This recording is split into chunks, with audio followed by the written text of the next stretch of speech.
Hi guys, welcome back to another tutorial video. So in today's video, I'll show you how to use ChatGPT for resume writing. So if you want to create a professional resume quickly, just follow along.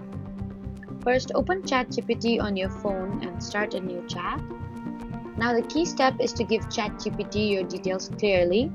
You can include your name, education, skills, work experience, and any achievements you have. For example, you can type, create a professional resume for a student with skills in marketing, basic graphic design, and social media management. ChatGPT will instantly generate a structured resume for you. Next, you can refine it by asking ChatGPT to improve it.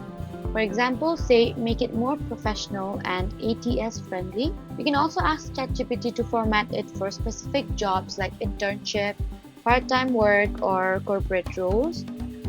If you already have a resume, you can paste it into ChatGPT and ask it to improve grammar, layout, and wording. So that was how to use ChatGPT for resume writing. Don't forget to like, comment, and subscribe for more helpful tutorials. Thank you for watching.